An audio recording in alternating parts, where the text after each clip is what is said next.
Oh iya, ada apa Pak Jael di sini? Bunda, saya mau pakai uang dulu 500.000. Soalnya saya nggak punya uang cash. Eh, gitu ya. Iya, maksud saya potong aja angsuran motor ya.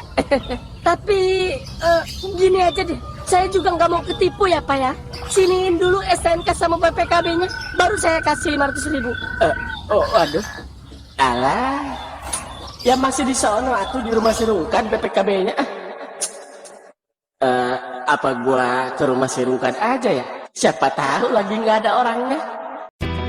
Setelah berhasil nyambil STNK dan BPKB, Pak Jael masih asik joget kecil sambil megang STNK dan BPKB itu.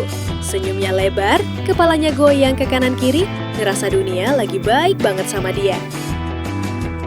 Sampai akhirnya, suara pintu depan terbuka. Pak Jael langsung berhenti, senyumnya hilang, badannya kaku, tangannya refleks nyelipin surat-surat itu ke balik bajunya. Anjir, gumamnya pelan, suaranya hampir gak keluar. Dari arah ruang depan terdengar suara langkah kaki. Berat, pelan, tapi jelas. Setiap langkah rasanya kayak injakan palu di dada Pak Jael. Jantungnya sekarang bukan cuma deg-degan, tapi udah kayak mau loncat keluar. Peot, suara Pak Rungkat terdengar dari depan. Nyalain lampu napa? Gelap amat rumah. Pak Jael langsung jongkok di kamar, nafasnya ditahan, keringat dingin mulai netes dari pelipis. Otaknya muter kenceng nyari jalan keluar, tapi semuanya mentok. Langkah kaki itu makin dekat, satu langkah lagi, dua langkah lagi. Pak Rungkat berdiri tepat di depan kamar. Pak Jael bisa lihat bayangan kakinya dari celah pintu. Sedikit lagi ketahuan. Dengan refleks setengah nekat, Pak Jael nyelonong keluar sambil sok santai, seolah-olah dia memang pantas ada di situ. Pak Rungkat, katanya sambil senyum kaku. Hehehe, kebetulan banget. Pak Rungkat langsung melotot. Kamu ngapain di rumah saya? Suasana langsung beku. Hening, Pak Jael nelen ludah. Oh ini Pak, saya nyari peot. Jawabnya asal. Tadi saya ketuk-ketuk gak ada jawaban. Pintunya kebuka dikit. Saya kira rumah kosong. Pak Rungkat menatap Pak Jael dari ujung rambut sampai ujung kaki. Tatapannya tajam, curiga, seolah bisa nembus pikiran orang. Nyari peot, masuk ke kamar, ngubek-ngubek laci, Pak Jael ketawa kecil. Ketawa orang panik. Hehehe, ya namanya juga orang nyari, Pak. Pak Rungkat mendekat satu langkah.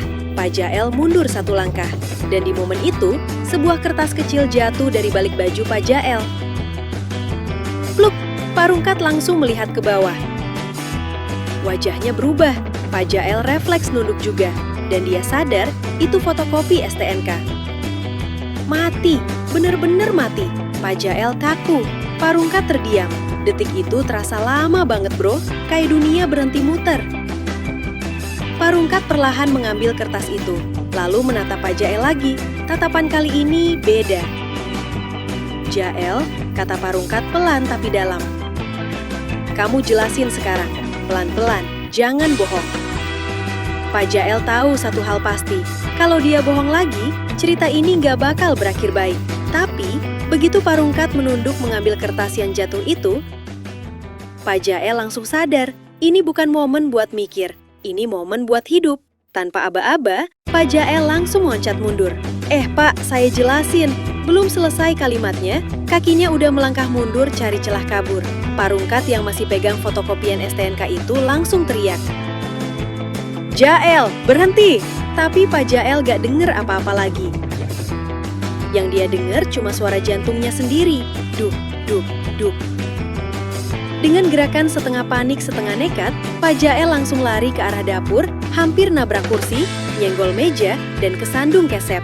Badannya oleng, tapi insting bertahan hidup bikin dia terus maju. Woi, teriak Pak Rungkat sambil ngejar. Pak Jael buka pintu belakang.